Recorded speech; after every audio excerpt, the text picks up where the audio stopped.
Je ne suis archi pas d'accord. Moi, ça fait 3 ans que je me le coltine. Bon, je me suis peut-être un peu chauffé. Zola a dit j'accuse, moi je dis je m'excuse. On peut être grossier sur le podcast ou pas? C'est rajouter une cerise sur un tas de merde, mais ça fait pas un clafoutis. Il a pas sélectionné un quarterback, il a pris un manager de chez Burger King. Il n'a pas de charisme du tout. Salut à tous et bienvenue dans un nouvel épisode du Front Office. Nouveau mardi, nouveau rewind. Et pour ce faire, je suis avec Alexandre. Salut Alexandre, comment tu vas? Salut Alex, salut tout le monde. Écoute, ça va très très bien. On a passé un bon week-end à débriefer un petit peu des matchs d'hier soir. Et honnêtement, on a eu pas mal de suspense, des kickers qui ratent des field goals, qui en mettent de 60 yards, etc. Donc il y a beaucoup de contenu à discuter et je suis impatient d'en discuter en tout cas avec toi. Exactement. T'as mis dans ta petite description toujours en 1-0 et au moment où on va sortir cet épisode, les Raiders auront joué vu qu'on l'enregistre avant les matchs de la nuit que vous aurez écouté. Vous pouvez l'écouter mardi, nous on l'enregistre lundi soir. Donc on ne parlera pas des deux matchs qui ont eu lieu cette nuit au moment où vous écoutez entre les Tampa Bay Buccaneers et les Houston Texans et entre les Las Vegas Raiders et les Los Angeles Chargers. On en parlera lors du preview qui sortira pour le coup jeudi. Et donc voilà, n'hésitez pas à aller écouter ça. Abonnez-vous partout, le Front Office. On a aussi un Discord, les liens sont en description. En ce moment, on fait des petits sondages pour savoir qui a le plus gros, le meilleur logo de la NFL et qui a les meilleures tenues de la NFL. Donc, premier match-up, c'était Dolphins contre les Bills. Très content de voir que les Dolphins ont gagné ces deux rencontres. Et au moment où on enregistre, c'est quoi? C'est Falcons contre les Cowboys, il me semble.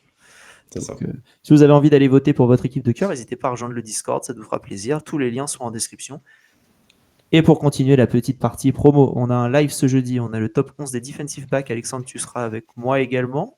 GG sera là, Anto sera là et Thibaut pour sa première sera avec nous également pour aller faire le top 11 des defensive backs.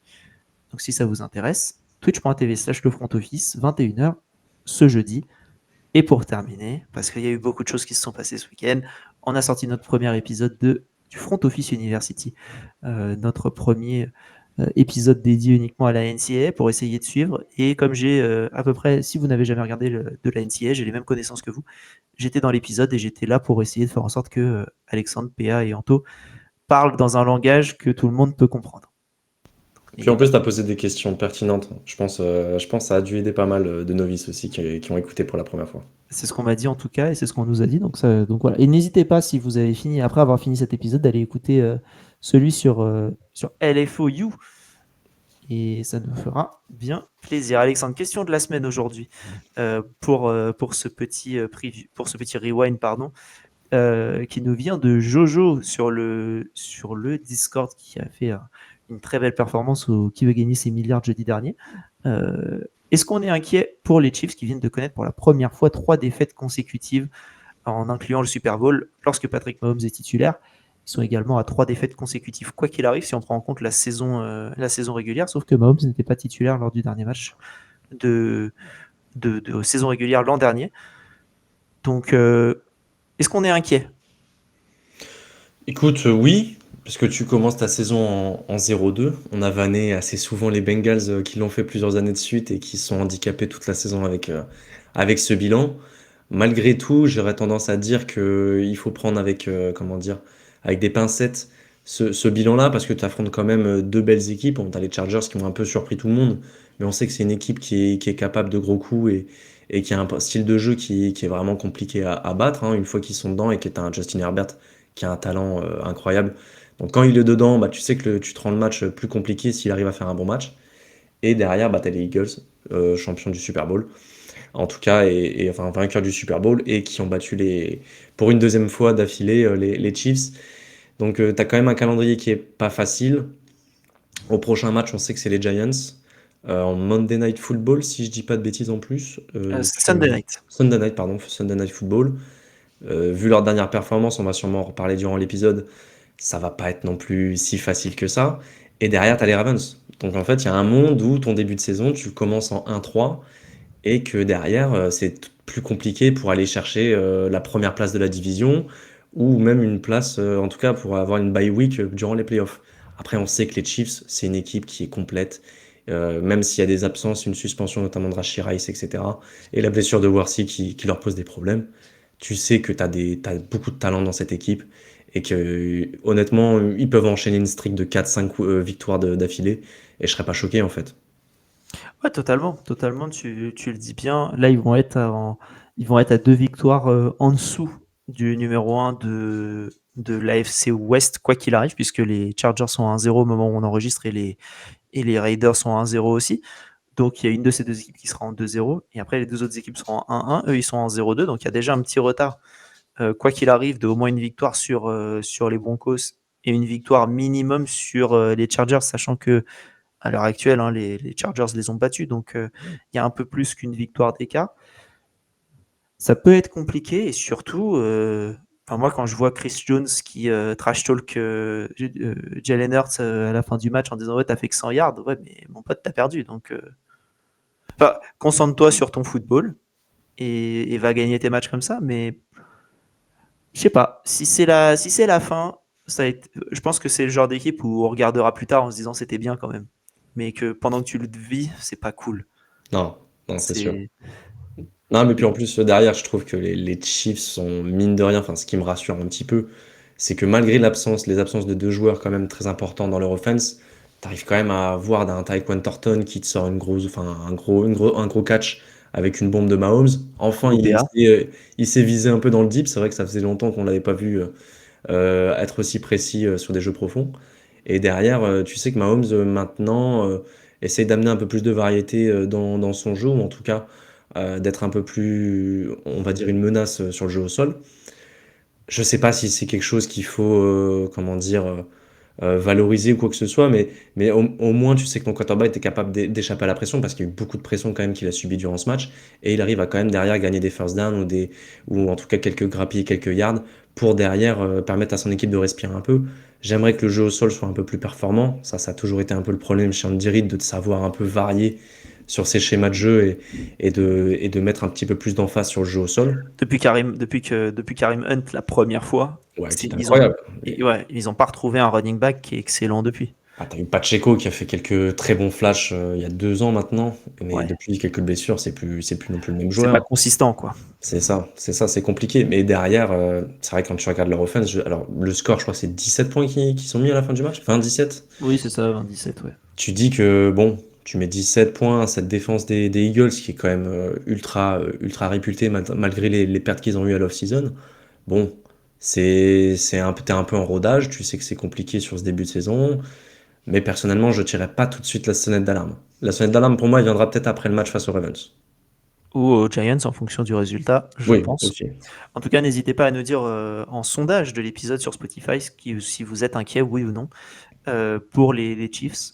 Et dites-nous ça, on lira ça. Et si vous avez des petits commentaires à nous faire, ça peut être en commentaire YouTube ou sur Discord directement ou en réponse du tweet. Peu importe comment vous nous avez trouvé, n'hésitez pas, on devrait réussir à trouver votre petit commentaire. Donc allez-y sans aucun souci. Alexandre, je te propose qu'on passe au rewind et à l'employé de la semaine. Mon contact à Washington dit qu'on n'a pas affaire à un élève, mais qu'on a affaire au professeur. Ce type-là est un professionnel. Et pour l'employé de la semaine, c'est la question habituelle. Qui est le joueur de la semaine selon nous et je te laisse commencer, parce que j'ai failli mettre ce joueur-là, et je me suis dit que j'allais partir ailleurs, donc je suis content que tu l'aies mis. Bah écoute, moi je vais parler de Jared Goff, alors qui a fait un match sensationnel, dans une victoire éclatante des Lions sur les Bears. On avait des gros doutes sur la semaine dernière, enfin en tout cas le match précédent des Lions, où il s'était fait un peu mélanger face aux Packers, et on a été là pour en parler. Mais en tout cas, je trouve que les Lions sont très bien rebondis, notamment Jared Goff, qui te sort un match à 300, plus de 330 yards, 5 touchdowns. Il est très précis, je crois qu'il fait un 24 sur 29. En tout cas, il n'a pas besoin de forcer. Il y a Jameson Williams qui mange beaucoup. Amon-Ra St. Brown qui, pareil, a une connexion incroyable avec 3 touchdowns notamment. Donc voilà, c'est vraiment le genre de match où tu te dis que les Lions, faut pas les enterrer. Ils ont perdu leur premier match face aux Packers, qui est quand même une grosse équipe.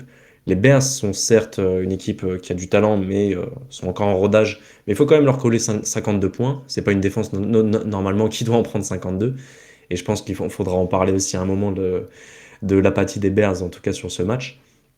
Mais non, je voulais remettre un petit peu en avant le talent de Jared Goff qui montre quand même que sur certains matchs, même plusieurs fois par saison, il est capable de faire ce genre de performance quand tout va bien. Bah, lui, c'est un quarterback qui est vraiment excellent.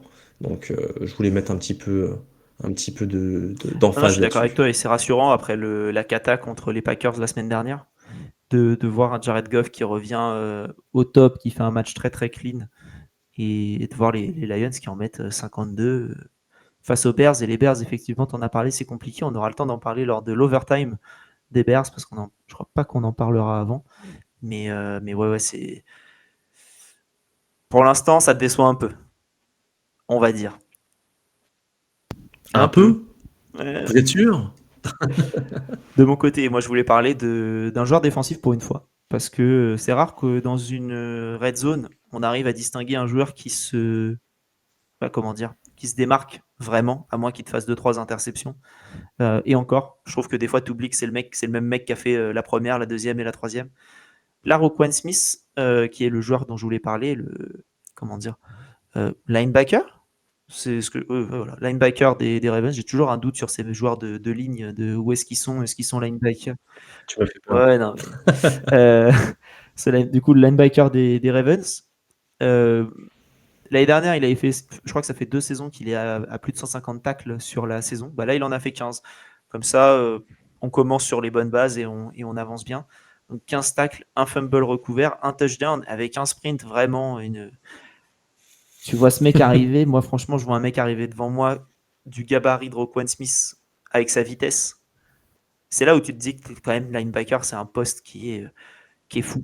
Ouais, parce qu'il faut Complet. que tu sois rapide, il faut que tu comprennes le foot, il faut que tu puisses mettre Enfin, faut pas que tu te fasses bouffer dessus, rouler dessus par un running back, euh, que tu arrives à attraper des ballons face à des tight ends, à des receveurs, enfin, il y a tout. Tu dois être. Tu dois tout faire sur cette position. Je crois que c'est la position où vraiment que quasiment tu dois tout faire et tout très bien parce que si tu as un trou au milieu de ta défense, bah, tout le monde te Exactement. voit. Et bah, sur ce match-là, Roquan Smith, moi, je l'ai trouvé excellent. Donc voilà, je voulais juste en parler un petit peu dans cette grosse victoire des Ravens 41-17 face aux Browns.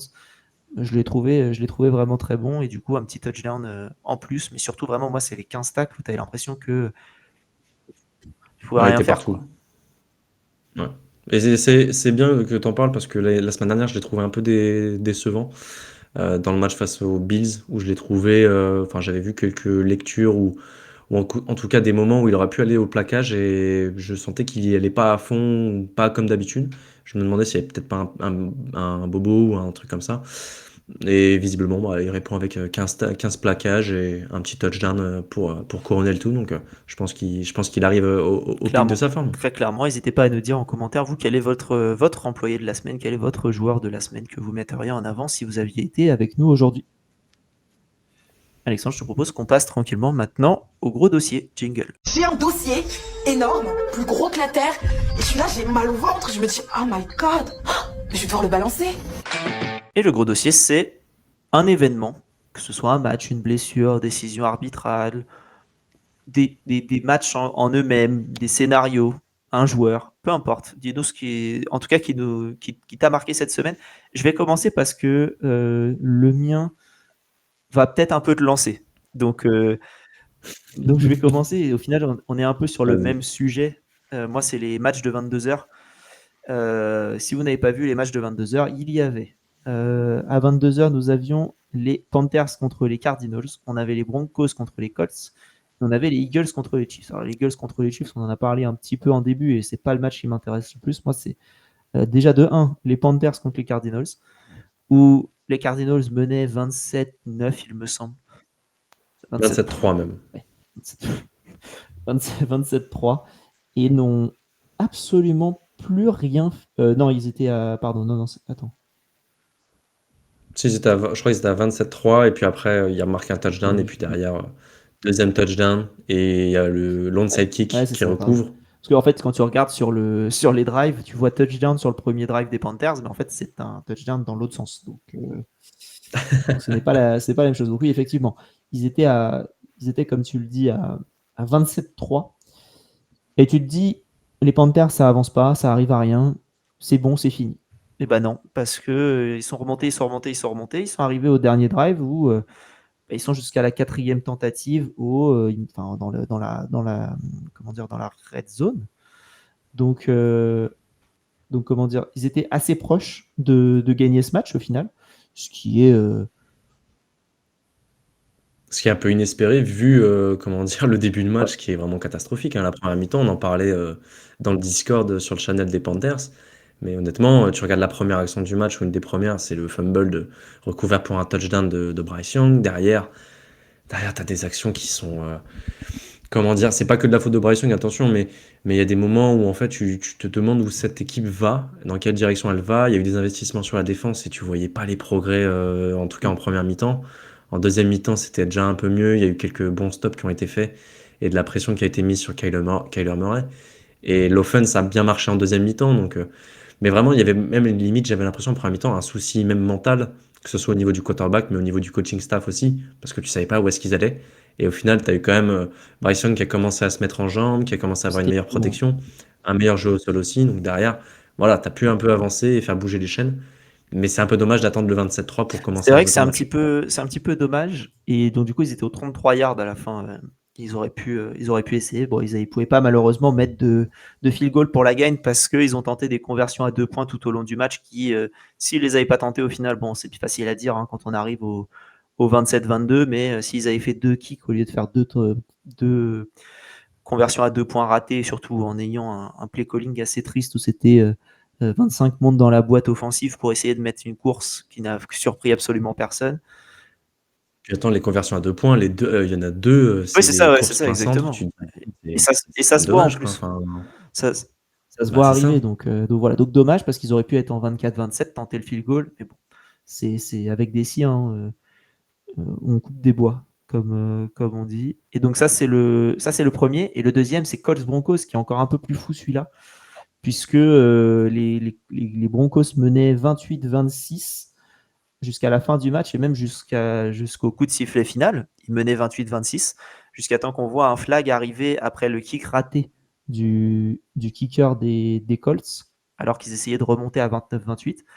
On voit un flag pour leverage, donc un appui de l'équipe défensive sur le long snapper. Ce qui fait en sorte que le field goal a dû être retapé, mais pas uniquement retapé, il a dû être retapé 15 yards plus près, forcément. Beaucoup plus simple. Ça aide. Ça aide, et du coup, au lieu d'avoir un field goal tapé un field goal de 60 yards, tu as eu un field goal de 45 yards pour un rookie qui n'avait jamais mis un field goal de plus de 50. Donc, d'un coup, c'est un peu plus simple, ils l'ont mis et ils ont gagné ce match. Donc, indiscipline du côté des Broncos, hein, parce qu'ils auraient pu clairement se mettre 3 yards plus loin que le long snapper. Je pense que ça serait quand même pas passé. Dommage pour ces Broncos, mais en tout cas, Daniel Jones, que dire encore une fois sur Mais c'était un vrai bon match. Hein. C'était un super match de. Et puis l'offense des Broncos est bien revenue après un peu la purge qu'on a vue au premier match. Ou en tout cas, les complications qu'ont eu vraiment cette offense. Après, ils ont réussi à step up avec leur defense lors du premier match. Là, c'est un peu l'inverse. L'attaque a vraiment été très bonne. Pourtant, ils n'ont pas vraiment target du Courtland Sutton, etc. C'est plus un Troy Franklin qui a vraiment 4 bien pour joué. Sutton, une réception 6 yards. Et effectivement, Troy Franklin qui a été. Moi, je l'ai trouvé excellent. Monstrueux. Il a 100 yards en tout. Une portée pour 11 yards, 8 réceptions pour 89, ce qui fait du coup 100 yards, un touchdown. Et Bonix, excellent. Hein. Bonix, très très bon en général, enfin en tout cas sur la plupart du match. Peut-être fin de match, un peu plus de pression de la défense des Colts. Et on peut le dire aussi, la défense des Broncos qui pour moi a pas mal déçu. Après, est-ce que c'est vraiment la défense qui a mal joué ou il y a aussi beaucoup de crédit, je pense, à mettre du côté de l'offense des Colts. Hein, on va pas leur enlever. Daniel Jones, il a été très très bon. Jonathan Taylor a vraiment bien aussi réussi son match. C'est infernal, Jonathan aussi. Taylor. Le mec, il fait 25 portées, 165 yards. Alors, il te met pas de touchdown. Il t'en met un à la réception, quand même. Donc, il est à 25 portées, 165 yards, 2 réceptions, 50 yards, un touchdown. C'est monstrueux. Quand tu as une arme comme ça et que tu peux enfin l'utiliser parce que ton QB, il lance pas une saucisse, il lance pas 15 saucisses par match n'importe où. C'est beaucoup plus intéressant à voir jouer. On l'avait vu contre les Dolphins. Là, on le voit contre une défense des Broncos qui est quand même bien meilleure que celle des Dolphins. Et les Colts, on aura le temps d'en parler un peu plus tard dans notre Power Ranking. C'est très intéressant aussi. Et ils ont beaucoup d'armes. Oui. Beaucoup d'armes. Tyler Warren fait un Excellent très bon match. Tyler. Il est utile sur les troisième tentatives. Tu vois, c'est des moments vraiment très, très précis du match où il va faire le truc qui va être bien, enfin en tout cas le bon catch au bon moment, qui va te faire gagner des yards, faire bouger un petit peu les chaînes. Derrière, tu as Alec Pierce qui, pareil, depuis maintenant 2 ans, il montre vraiment un profil de wide receiver numéro 2, en tout cas vraiment ultra solide, je trouve. T'as vraiment pas mal de mecs qui peuvent toucher un petit peu la balle en offense, Michael Pittman bien évidemment. Et par contre aussi pas mal de flags sur ce match, hein. Les arbitres n'ont pas été des deux côtés, hein. Des deux côtés, les arbitres ont vraiment été catastrophiques, je trouve. Mais en tout cas, ouais, ils ont pas arrêté. Vraiment, sur le niveau des flags, c'était un peu insensé à suivre. Mais très sincèrement, le match était très sympa à voir et t'as bien raison d'avoir parlé de ces matchs-là. Eh bien, en parlant de matchs qui ont été un peu n'importe quoi, toi, tu as envie de parler d'un de ces joueurs qui faisait partie des matchs Hurrah football, comme on dirait en soccer. Le prime, le retour du prime de Russell Wilson. Match incroyable vraiment. En tout cas, je voulais parler là, j'ai voulu mentionner vraiment le match de Russell Wilson, même s'ils perdent, il a vraiment fait un match exceptionnel. Mais en tout cas, sur ce match-là, j'ai envie de mentionner un petit peu les deux équipes, en tout cas les deux offenses qui ont vraiment été impressionnantes. Et Russell Wilson fait sa meilleure partie, en tout cas son meilleur match en termes statistiques, en tout cas au yard. En yard, il fait 450 yards, 3 touchdowns, une interception qui malheureusement coûte très très cher aux Giants, parce que c'est l'interception en overtime qui amène derrière le field goal de Brandon Aubrey pour la victoire. Mais avant ça, pour arracher la prolongation, ou en tout cas l'avantage qu'il pouvait amener à une victoire potentielle en fin du temps réglementaire, il va te chercher un touchdown sur une bombe qu'il envoie pour Malik Neighbors qui fait un catch exceptionnel. Donc non, franchement, t'as senti le jeu des Giants vraiment débridé sur ce match. En tout cas, moi j'ai beaucoup aimé ce que j'ai vu. J'ai vu des jeux deep, j'ai vu de la variété, j'ai vu Russell Wilson tenter de faire confiance à ses linemen qui lui laissaient du temps et qui derrière il a pu lancer des ballons un peu profonds, ce qui faisait, ça faisait un petit peu, je trouvais un petit peu longtemps qu'il l'avait pas fait. Et t'as vu comme un Malik Neighbors et un Wendell Robinson arrivent derrière à progresser, en tout cas à faire une partition entre cas les deux ont été vraiment excellents, avec respectivement 167 yards de touchdown pour Neighbors et plus de 140 yards pour Wendell Robinson et un touchdown aussi. Donc non, très sincèrement, il a vraiment fait donner à manger à ses receveurs. Un peu déçu, j'imagine, pour les fans des Giants, et notamment pour Trey, on lui passe le bonjour sur ce match-là, mais enfin, en tout cas, en parlant du dénouement. Mais le match était incroyable à suivre, et j'invite vraiment tout le monde à aller regarder les highlights de ce match, parce que honnêtement, c'était Tu vois, incroyable. tu parles de Russell Wilson à juste titre, hein, parce que on a vu un QB qu'on n'avait pas vu depuis un petit moment en Russell Wilson, pardon, et de manière un peu générale, on n'avait pas vu des aussi belles actions du côté du QB de New York, je pense, depuis la saison où Daniel Jones fait sa bonne saison. Pour être un peu, et encore pour moi, c'est meilleur que tous les matchs qu'on a pu Et voir de encore, Daniel ouais, Jones, hein. Donc c'est ça, hein, encore, Daniel Jones, c'était assez propre, mais c'était pas non plus un mec qui te non, lançait 450 yards sur un match, tu vois. En tout cas, pas des matchs à non, 300 clairement. yards. Donc il essayait de Mais limiter les là, erreurs. ouais, voilà, c'est C'était ça. surtout Mais ça. dans le sens où là, t'as un QB qui ose. Et quand tu le vois, hein, sur les bombes qu'il met à Neighbors, il a pas peur, quoi. Il a peur de rien, le gars. Et ouais, c'est beau. Et Prescott, de l'autre côté, fait aussi un top match. Et donc, du coup, c'est des Giants qui sont en 0-2. Ouais, c'est pas. Le premier match a été enfin, en tout cas, j'étais très déçu par l'attaque. La défense m'avait montré des belles choses face à l'attaque des Commanders, qui est pas non plus n'importe quelle offense. Mais là, c'est vraiment l'inverse. C'est un peu comme on en parlait avec les Broncos, où tu as un premier match de l'offense qui tousse bien fort, mais en tout cas, là, le match, en tout cas, l'offense se reprend vraiment bien sur le deuxième match. Et c'est vrai qu'ils sont en 0-2 et malheureusement, ils ont un calendrier très difficile. Donc ça va être un petit peu compliqué. Là, ils vont affronter les Chiefs. T'arrives en 0-2. Il y a des motifs d'espoir, hein, très, très concrètement. On a vu qu'on peut embêter Mahomes en lui mettant de la pression. Ça, ils ont les armes qu'il faut pour leur mettre de la pression. Mais je suis impatient de voir ce match, très Exactement. On sincèrement. aura le temps d'en parler lors du rewind. Et je te propose qu'on passe maintenant à l'évaluation. Toi tu vis, toi tu vis, toi tu crèves. Hé, qu'est-il arrivé à notre justice savamment rendue par un conseil présidé par nos très sages anciens? Je les ai tous fusillés. Et pour cette évaluation, en 2 parties, top équipe, flop équipe. Je propose qu'on commence cette fois-ci. La semaine dernière, on a commencé par les flops parce que je voulais absolument parler des Dolphins. Cette semaine, j'ai moins ce besoin de vider mon sac. Donc, on va commencer par le top et finir par le flop. Et tu sais quoi, je vais te laisser commencer. avec ton équipe top. Parce que je t'ai fait changer d'équipe parce que je sais plus de qui t'allais parler. T'allais parler des Colts à la base? Ouais, je crois mais vu qu'on en a déjà bien mentionné durant le jingle précédent, en tout Petit cas, mot du coup sur les Colts avant. Top équipe quand c'est même. ça. Voilà. Top équipe. On en parlera dans le Exactement. Power Ranking. Non, mais en tout cas, on m'a mis la pression pour que je parle des Seahawks. Hein, les fans des Seahawks se reconnaîtront dans le channel du Discord où ils me disaient qu'on parlait pas assez de leur équipe. Et ben là, les gars, je vais parler de votre équipe. Parce que très sincèrement, j'ai regardé votre match et je l'avais mis un peu en fond parce que vraiment, j'avais voulu voir cette confrontation. Parce que j'en parlais déjà aussi, on parlait dans les émissions précédentes également. Mais cette équipe des Seahawks m'intrigue énormément avec Sam Darnold, etc. Et la première mi-temps, j'étais assez déçu, en tout cas de cette offense, qui pour moi partait sur la même base que du match face aux 49ers, à savoir une équipe un petit peu stéréotypée autour de JSN qui est toujours incroyable. Hein. Très sincèrement, ils n'arrêtent pas de le target, mais c'était un petit peu compliqué. Et pourtant, les Steelers, c'était pas incroyable. La défense des Seahawks a vraiment fait du bon boulot, que ce soit en première et en deuxième mi-temps aussi également. Mais quand tu regardes vraiment le réveil un petit peu de cette équipe des Seahawks, en tout cas de cette offense des Seahawks en deuxième mi-temps, c'est vraiment cool à voir.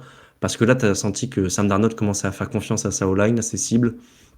Alors oui, il a pris de la pression, mais j'ai revu un petit peu des vibes du Sam Darnold de l'année dernière, des Vikings, qui a quand même réussi à faire jouer ses partenaires, a réussi à target un petit peu plus les Cooper Kupp, les Torrey Horton qui met un touchdown notamment en première mi-temps, du Arroyo, du AJ Barner.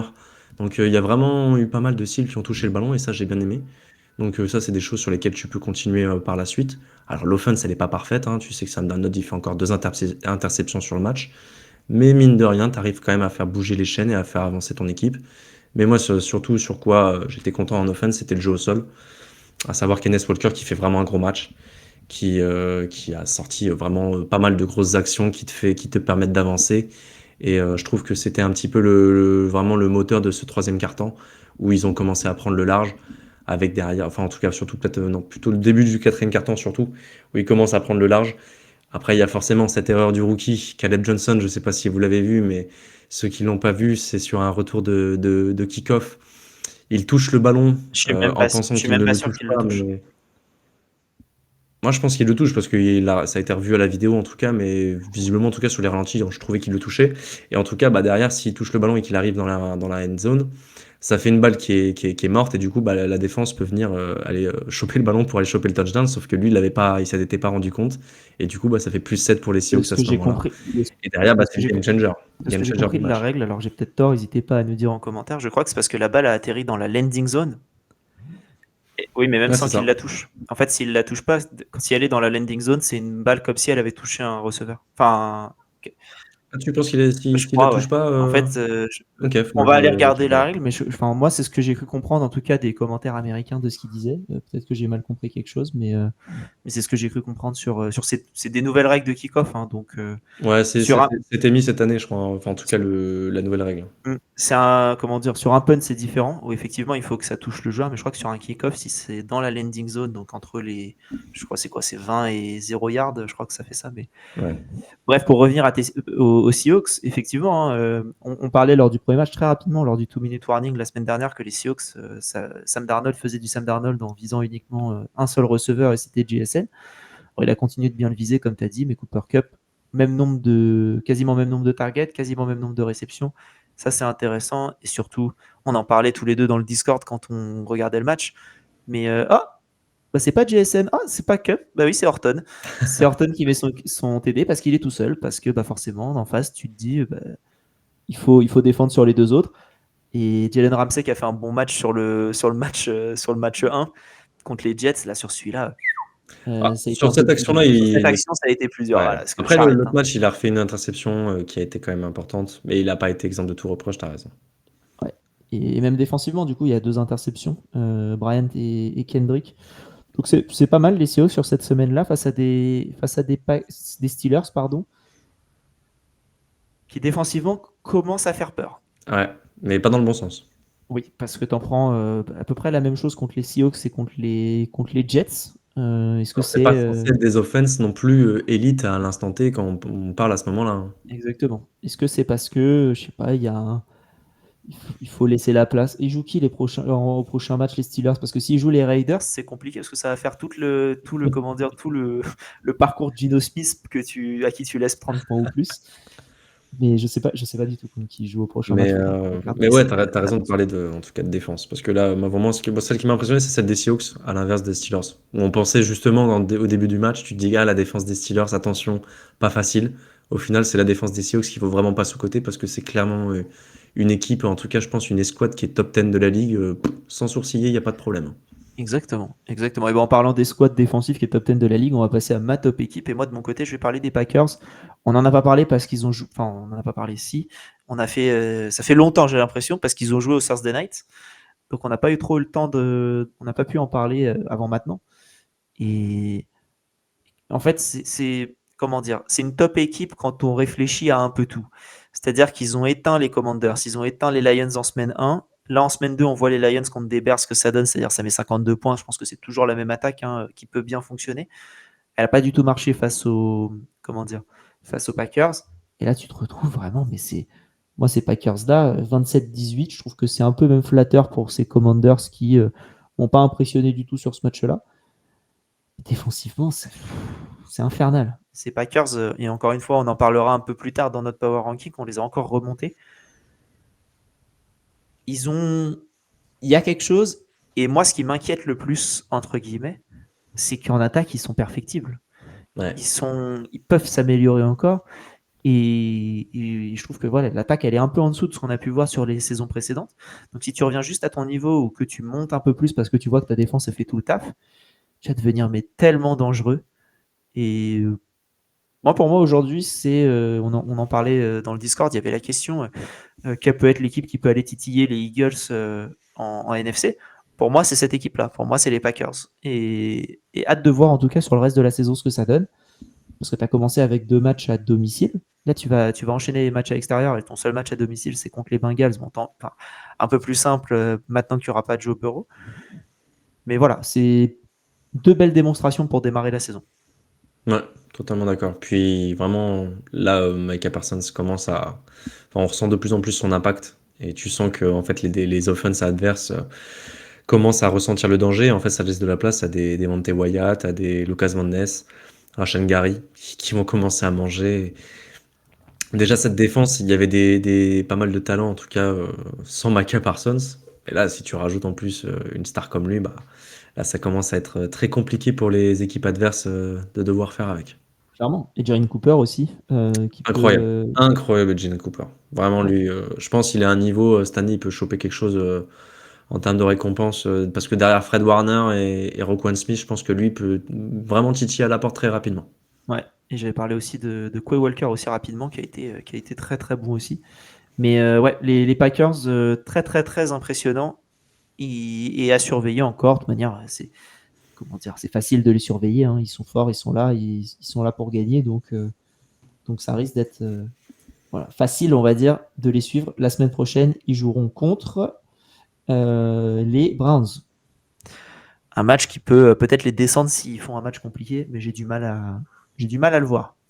Ils sont pas ridicules, les Browns, on en parlera tout à l'heure, mais ils sont pas ridicules. Exactement, on en parlera tout à l'heure. Moi, je vais rester en NFC Nord pour parler de ma flop équipe. Et c'est encore une fois, on n'a pas pu en parler trop lors du rewind de la semaine dernière parce qu'ils jouaient lors du match du Monday Night contre les Bears, qu'ils ont gagné. Ils ont gagné le match contre les Bears. Ça a été poussif et ils ont fait un petit match où ils ont dû revenir. C'est les Vikings. Mais alors cette semaine, contre les Falcons, 22-6 dans ce match de la nuit de dimanche à lundi. Et ça a été poussif. Ça a été dur. Offensivement, ça a été nul. Je pense qu'on peut le dire comme ça. Hein. Oui, très clairement. Tu sens l'impact de la blessure de Christian Darrisaw, voilà. qui est toujours pas là. Donc là, c'est très compliqué, très compliqué. Puis c'est un peu le welcome to the NFL un peu de JJ McCarthy face à une défense des Falcons qui s'est bien réveillée. Welcome et goodbye, parce que JJ McCarthy sera absent pour les 2 à 4 prochaines semaines à cause d'une blessure à la cheville. Aaron Jones sera blessé également. Sûrement le match de la semaine prochaine, il y a des doutes sur sa participation. On sait que Addison est suspendu, pardon. pour encore 2 ou 4 matchs, j'ai un doute. C'est 6 matchs au total. C'est je 6 crois. matchs, du coup, il en reste encore 4. Donc tu vas te retrouver avec Jefferson, Thielen et comment dire, et l'ami Hawkinson avec Mason qui est pas si mauvais, hein. Attention, mais bon, sur ce match-là, il n'a pas été bon. Rating sur NFL.com à 37.5 de JJ McCarthy, qui a vraiment fait 11 sur 21, 158 yards, 2 interceptions, pas de touchdown à la course malgré 5 courses, 3 fumbles surtout. Ouais, les fumbles, c'est ça vraiment ça tue beaucoup. Hein. Ça te tue parce que tu as 5 drives où tu perds la balle. Alors je sais pas si les 3 sont recouverts du côté des Falcons. Est-ce qu'ils ont recouvert 3 fumbles, recovered? Ils ont dû en recouvrir que 2.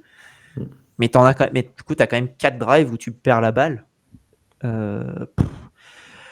Compliqué. Et les Falcons ont fait un match clean parce que de l'autre côté, Michael Penix fait pas un match fou non plus. Mais il peut s'appuyer sur un jeu au sol bien meilleur. Et il fait pas trop d'erreurs non plus, hein, Michael Penix. Non, mais il fait pas d'erreur. Après, il lance 21 ballons, il en complète 13. Et de l'autre côté, c'est 38 portés par les running backs. De toute façon, ils ont un duo jeu au sol qu'il faut faire manger. Hein. De toute façon, leur duo, une fois que ça passe, c'est compliqué de les arrêter. Et puis en plus, Van Ginkel n'était pas là, hein, je crois, aussi, du côté des Vikings. Donc derrière aussi, tu sens un petit peu l'impact de ce joueur-là. Ouais, pas présent. Mais en tout cas, voilà, moi, les Vikings m'ont pas mal déçu après avoir battu ces Bears qui déçoivent aussi. Donc, on est un peu sur un peu en plein doute. Je trouve que c'est un peu la même chose que les Patriots côté AFC, qui ont uniquement battu les Dolphins qui déçoivent et qui ont perdu contre des Raiders. Et en fait, je dis pas que les Raiders c'est les Falcons, hein, attention, mais tu es un peu dans des mêmes situations où tu as une équipe où tu peux penser qu'il y a quelque chose de positif, mais quand tu regardes l'opposition contre qui ils ont gagné, tu doutes vraiment. Et ouais, c'est un petit peu compliqué du côté de ces Vikings. Toi, Alex, ta franchise, elle est à l'opposé des Vikings, vu qu'elle n'est pas en NFC, elle n'est pas en NFC, elle n'est pas au nord. Exactement, je vais parler des Jaguars. Alors, peut-être il y en a qui vont dire que je suis un peu dur, mais... Oh, t'es dur, hein. Je te trouve dur. Et écoute, je persiste, mais pour moi, c'est un match qu'ils doivent gagner tous les jours de la semaine. Je trouve que c'est un choke complet de la part des Jaguars. Pour moi, ils ont eu tellement d'opportunités dans ce match de pouvoir enterrer les Bengals. Les Bengals ont eu raison d'y croire, hein, très sincèrement. Il y a eu la blessure de Joe Burrow qui n'a pas aidé. T'as Jake Browning qui a fait du mieux qu'il a pu, mais il lance quand même 3 interceptions. Donc la défense des Jaguars fait quand même ce qu'il faut en fait pour te donner des munitions à ton offense. Et je trouve qu'il y a des moments où il y a des situations de jeu de Trevor Lawrence où je comprends pas ce qu'il fait, notamment une interception en end zone, enfin en tout cas il est en situation de end zone, il lance l'interception, je comprends pas son lancer. Il y a des moments où j'ai l'impression qu'avec le coach, il y a déjà eu des petites vidéos qui ont tourné un petit peu où tu vois il y a des désaccords, etc. Voilà, c'est ce genre de choses-là. Donc, malheureusement, c'est un peu dommage parce que tu sais que tu as une offense qui marchait plutôt bien avec un jeu au sol très efficace. Le match, les fans des Jaguars vont me dire aussi que ça se joue à la 4e tentative. Et enfin, en tout cas, il y a une 4e tentative dans le camp des Bengals qui est drop par Brian Thomas. Et ça, c'est très fâcheux, c'était au milieu du terrain. Et c'est vrai que Brian Thomas, il s'est fait tomber dessus par tous les fans des Jaguars. Hein. Alors, tu vois, c'est quand même leur meilleur receveur depuis je sais pas qui, tu vois, depuis... Franchement, j'ai même pas les noms en tête, mais non, très sincèrement, c'est pas vraiment sur lui que tu peux taper parce que le match, tu dois le gagner bien avant, tu vois. Donc pour moi, il y a vraiment eu plusieurs situations dans le match où ils avaient vraiment la possibilité en fait de vraiment de tuer ce match alors que ta défense faisait les stops nécessaires ou en tout cas arrivait à créer des interceptions. Donc très déçu des Jaguars qui auraient pu être en 2-0 et qui au final là aujourd'hui sont un partout. Ils vont rencontrer les Chiefs en week 5, je crois, si je dis pas de bêtises. Ils n'ont pas un calendrier des plus non plus facile à l'instant T. Ils vont rencontrer quelques équipes sympas. Faudra les gagner ces matchs. Parce que là, c'est des matchs comme ça où possiblement, si tu vises les playoffs, faut pas les perdre ceux-là. Faut pas les perdre, tu peux pas. Je suis allé regarder un peu meilleur receveur depuis qui Allen Robinson. Ouais, c'est ça.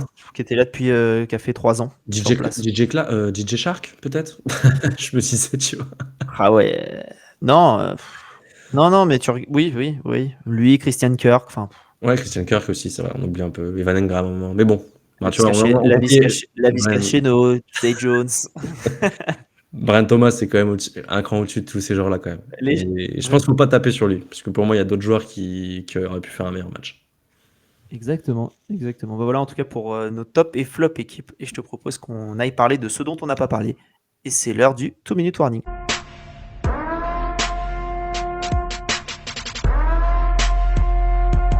Et Alex, pour ce 2-minute warning, on va aller re-regarder tous les matchs et vous rappeler les scores. Et si on n'a pas parlé du match, dire 2-3 choses dessus. Les Commanders ont perdu face aux Packers 27-18 dans ce match du Thursday Night Football. On en a déjà un petit peu parlé. Les Ravens ont battu les Browns chez eux, donc chez les Ravens 41-17 dans un match où les Browns n'ont pas été si catastrophiques malgré le score. Ouais, en fait, le score paraît vraiment très flatteur pour les Ravens, mais tu vois, ils ont bien bloqué, je trouve, un Derrick Henry notamment, qui n'a pas eu grand-chose à se mettre sous la dent. Miles Garrett a fait du mieux qu'il a pu, avec ce qu'il a, malheureusement.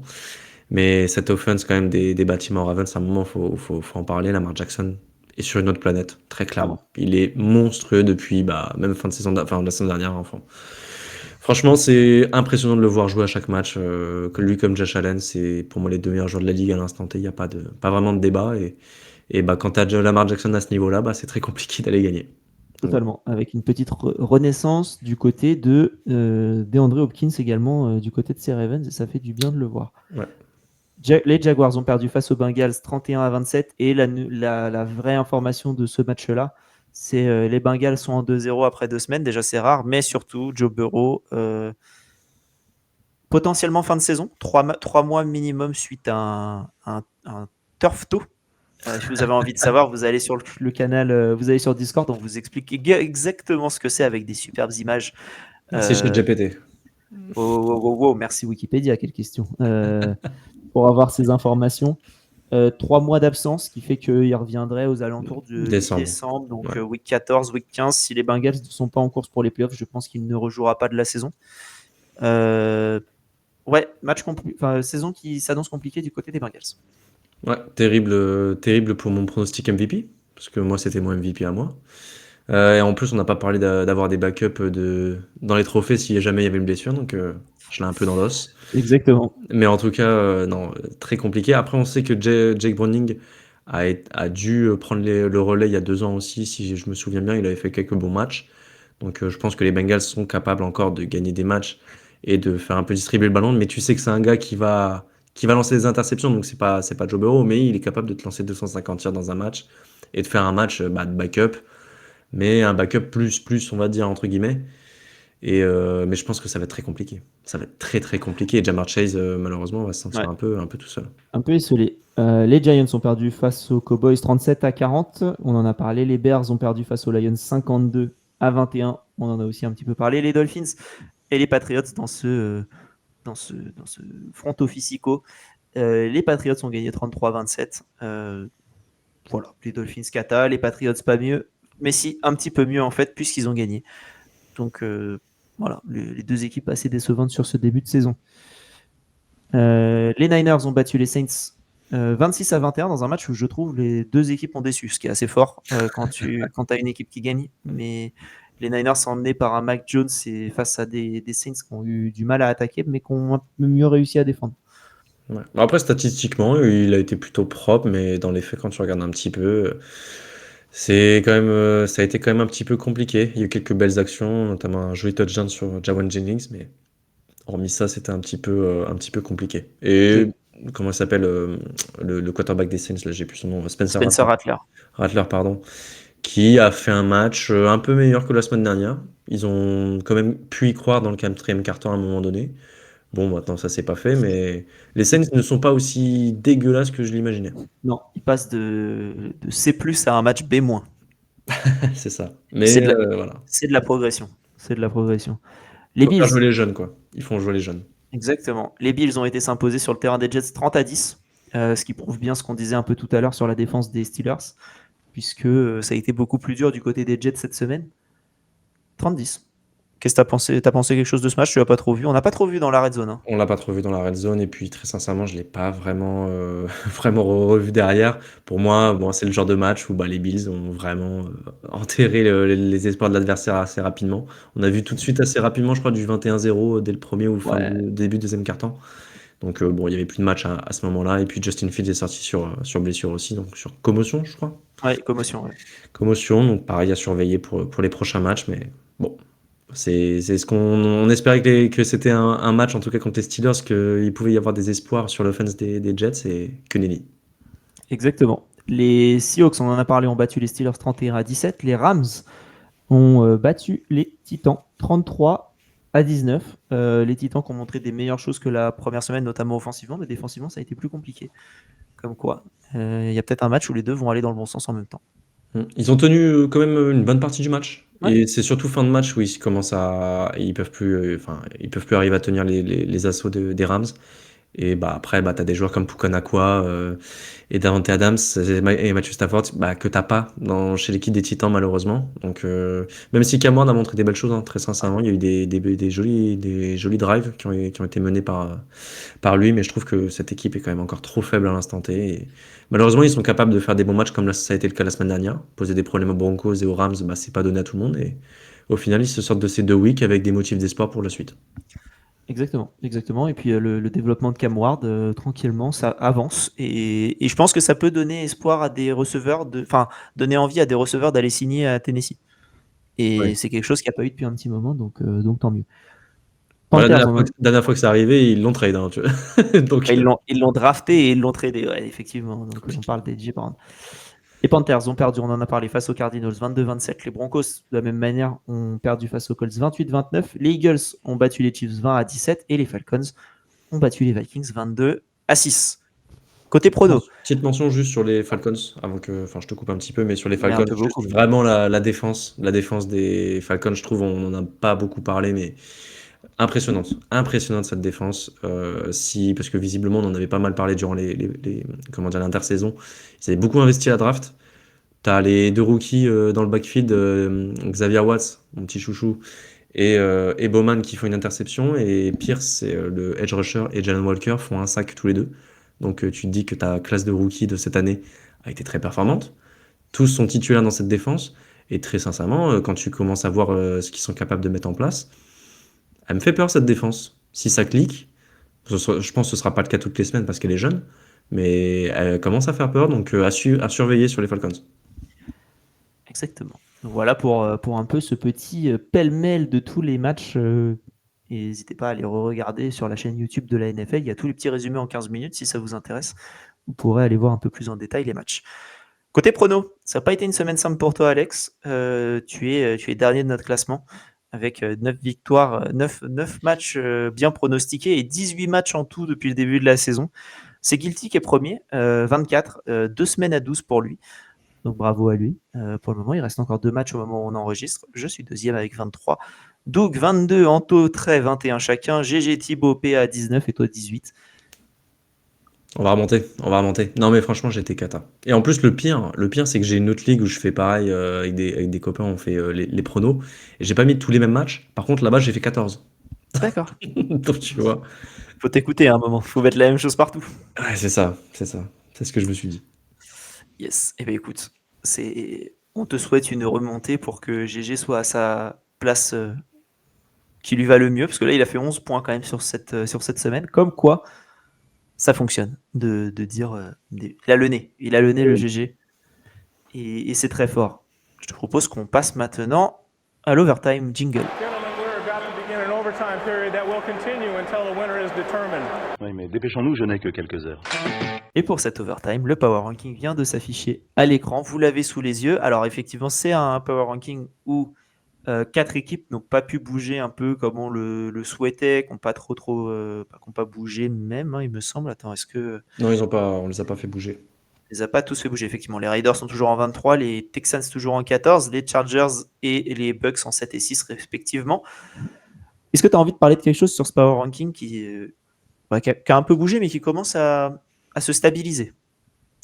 pour moi, on en a parlé tout à l'heure, mais la remontée au classement des Colts, hein, parce que si on se souvient bien, dans notre premier Power Ranking qu'on a lâché un petit peu avant le début de saison, ils étaient, si je crois bien, à la 28e place, 29, il me semble. 29e place. Donc là, ils ont monté de 10 places en 2 semaines. Attention, attention. Et honnêtement, on les a mis 19 parce qu'on pouvait vraiment, on aurait pu les mettre plus haut, parce qu'ils ont battu les Broncos on les a mis juste encore derrière les Broncos parce que c'était vraiment pas loin.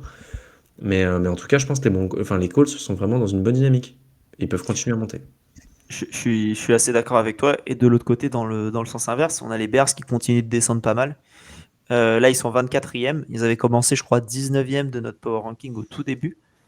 Assez décevant. Les Bears, cette saison, ils en ont pris 52 face aux Lions. Compliqué. Très compliqué. Honnêtement, on aurait pu être plus méchant parce qu'on a quand même pondéré avec les adversaires qui sont quand même plutôt costauds. Oui. Mais ce qui a été montré, c'est très compliqué. Et on espère quand même un rebond de cette équipe qui a quand même beaucoup de talent malgré tout. Donc on les a pas mis devant, enfin on les a pas mis derrière des Patriots ou des Giants. Mais très sincèrement, ça on a discuté pendant un moment. Donc attention aux Bears parce qu'ils peuvent venir dans la dernière partie du classement. Exactement. Et dans la première partie de tableau, on a les Chiefs et les Packers qui pour nous échangent leur place. Les Packers passent de 8 à 4 et les Chiefs passent de 4 à 8. On a été assez déçus des Chiefs, on a été très impressionnés par les Packers. Voilà du coup un peu ce que ça donne chez nous pour le moment. Ouais. Petite mention aussi, c'est sur les Cardinals, on n'en a pas trop parlé durant cette émission, mais ils font un -2 malgré leur victoire. C'est surtout pour la deuxième mi-temps où ils se font peur face aux Panthers, alors que tu avais le match en main. C'était un peu le cas aussi face aux Saints où tu avais le match en main et tu commences à vouloir te faire un petit peu peur. Donc c'est malgré tout, ils arrivent à gagner ces deux matchs, donc c'est bien. Mais il faut pas continuer Enfin, en tout cas, il faut essayer de tuer les matchs. Il faut arriver à les tuer. Et je trouve que c'est un peu dommage de pas réussir à le faire. Parce que tu as des armes et tu as quand même des bonnes cibles. C'est quand même une belle équipe qui a beaucoup investi cette saison. On en a déjà pas mal parlé. Mais attention aux Cardinals. Faut pas arrêter de jouer à se faire peur. Les Cardinals avaient commencé notre Power Ranking, je crois 17 ou 18. Au final, ils se retrouvent 20 alors qu'ils ont gagné leurs 2 premiers matchs. Mais quand tu regardes contre qui ils ont gagné contre l'équipe 29 et l'équipe 30 de notre Power Ranking. Donc forcément, tu peux pas être super haut et surtout sans la manière. Et moi, c'est surtout ça. Ouais, d'autres équipes ont montré plus aussi. Ouais, exactement. Mais même en gagnant, je trouve qu'ils n'ont pas été rassurants du tout. Voilà. Et de l'autre côté, allez, pour terminer, on a les Rams et les Bengals qui échangent de place parce que ça a été une des questions sur le Discord. Ah, où est-ce qu'ils vont nous mettre les Bengals? Pour l'instant, on les laisse relativement haut, mais attention aux semaines qui arrivent. Ouais. Ça risque de descendre. Ça a discuté pour les mettre plus bas, mais je pense de toute façon avec les semaines qui arrivent, comme tu dis, en plus on en a parlé de Joe Burrow qui ne sera pas là. Ça sent la chute pour les Bengals et attention à cette première partie de saison qui peut être compliquée. Exactement. Et le Power Ranking actualisé sera mis en ligne sur Instagram, du coup, aujourd'hui, au moment où vous écoutez, puisqu'on échangera, on modifiera les places potentiellement des Bucks, des Chargers, des Texans s'il y a besoin, et des Raiders. Si jamais ils gagnent, il y a peut-être moyen qu'ils gagnent 2 petites places. 2 petites places. Après, c'est les Chargers. S'ils battent les Chargers, ils peuvent monter un petit peu quand même, en fonction de la manière. Bah ouais. Exactement. Et ben Alexandre, je te remercie pour cet épisode. Merci à toi. Je vous rappelle, suivez-nous partout, le front office. Venez discuter avec nous sur le Discord, le lien est en description. Si vous n'avez pas vu, je vous réinvite à aller regarder LFOU pour une première mise en bouche de la NCAA, pour voir un peu les joueurs qui vont se présenter à la draft en 2026. C'est vraiment ça dont on a envie de parler. On ne parle pas des joueurs qui sont en première année et qui se présenteront en 2028 ou même des top prospects 2027 ou 2028. On n'en parle pas, on essaie de se concentrer sur 2026. Et du coup, prochain live aussi jeudi avec le top 11 des defensive backs. Et prochain épisode jeudi matin avec la preview de la semaine 3. Ça avance, on avance assez vite. Et voilà. Venez discuter avec nous, ça nous fera plaisir. Un joli petit programme. Exactement. Alexandre, je te remercie encore une fois. Merci à tous d'avoir écouté l'épisode. N'hésitez pas à mettre un petit j'aime sur la vidéo. Ça nous fait plaisir, ou un petit commentaire pour nous dire que vous êtes arrivés jusque-là. Ça nous fera également plaisir. Passez une bonne journée. À jeudi et vive le football.